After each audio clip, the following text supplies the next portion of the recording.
The average artist probably makes less than 10% of his proceeds from sales of his Like record. if you have a CD that sells for, what do these sell for? Okay. $12.99? $12.99, $15.99. Let's just say, let's put it like this. Okay. Okay.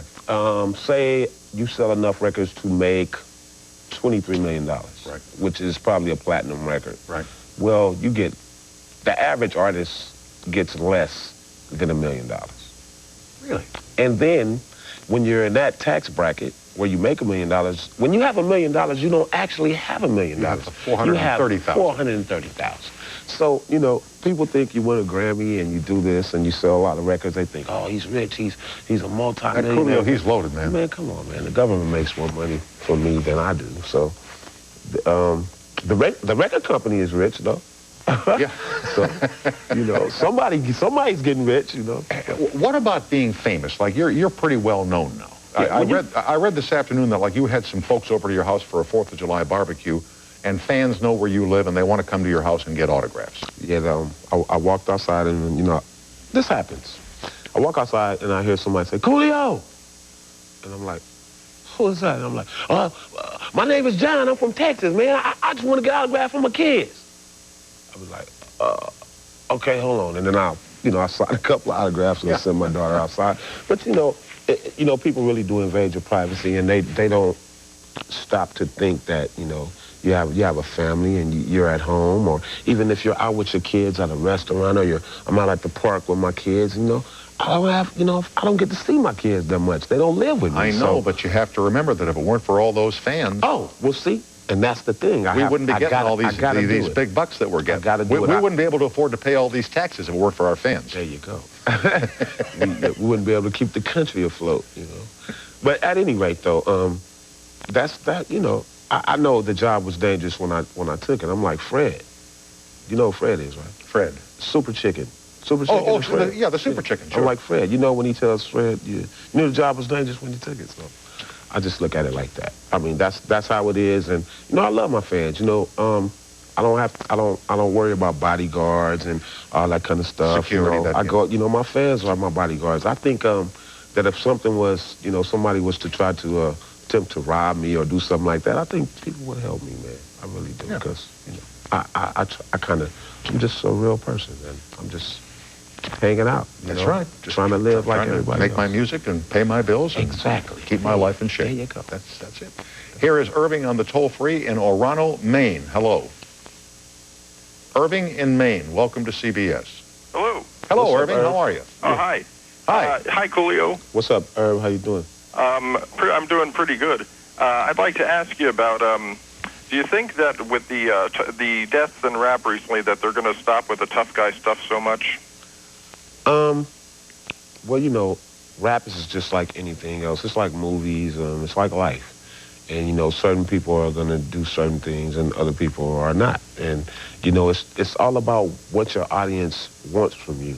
If your audience wants to hear you talk about sex, or if your audience wants to hear you talk about drugs or guns or whatever, and that's how you sell records or whatever, that's been your mainstay, then, you know, it's hard to get somebody to go away from that if that's what they've been doing to make money. But for your audience, what do you want your audience to want from you?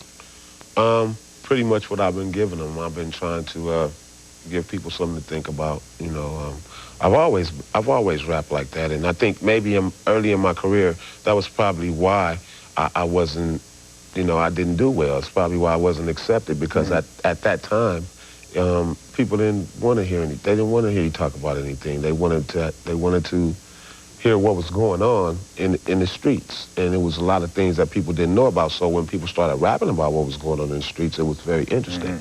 But now they know what's going on in the streets. They see it on the news every day, and you know, rappers have been talking about it for years and years. You know, so it's time for something new. You know, the kids now need something to think about, and something other than... What do you want kids to be thinking about these days? Thinking about how to learn how to be themselves, and how to learn how to be a real human being. You know, since in the last 4 years, I've had the opportunity to travel the world pretty much. Right. And, you know, even when I think I came on here the first time, we talked about how my life was when I was growing up and everything. you know, I've been around the world now, and I look back at my life, and my life wasn't that bad, man. I really, you know, it's funny to be able to sit here and say that, and you know, during all this time, being as I've become a grown man, I've thought, wow, I went through this, I went through that, but man, I've been to Scotland, I've been to Romania, I've been to Poland, man, I've been to places where, you know, the kids didn't have anything to eat, and they didn't have any shoes, and they didn't have a shirt. I've been to Brazil. I've seen people living in little car, you know. Yeah, so, if you think this is tough, folks, take a little trip. You take a little trip, and this is nothing. What makes a ghetto is the way you think. Hey, Coolio. Yeah. Yeah, I remember you had a controversy with Weird Al Yankovic. You didn't like when he did a version of your video. I thought his video was terrific. I don't know what you're so uptight about. Oh well, you know, it was the feeling that the song gave to people. It was a real serious thing to me, you know, and well, first of all, let me tell you this story. He sent me a letter to ask me if it was okay. I said no. Since I said no, and you asked me, and I said no, lay off. Lay off. Lay off. Why ask me, and then you know, just disrespect me? Yeah, why even ask? Just go ahead and do it. Yeah. Irv, I'm glad you called. I want to get to. You played golf for the first time 3 weeks ago, I'm told. Actually, about 2 months ago. Is it? Oh, I hear you're hooked on the game now. Yeah, I'm trying to play like about once a week if I can. I'm taking my clubs on the road with me. Really? Okay? Yeah. Yeah, man, it's very relaxing. I mean, I don't take my cell phone. I just go out there and I'm playing golf, you know. And it's I'm golfing now. Yeah. Yeah, there you go. I'm out here, and you know, I drink a little Gatorade and eat some corn chips. The next time I want to ask you about your golf game, okay? Thanks for coming on tonight. My best to your family. Okay. Good luck with the new CD. Coolio is the guest. See You When You Get There is the new single, and be thinking about computers for kids, a program he's trying to establish in the schools. We'll be right back after this break.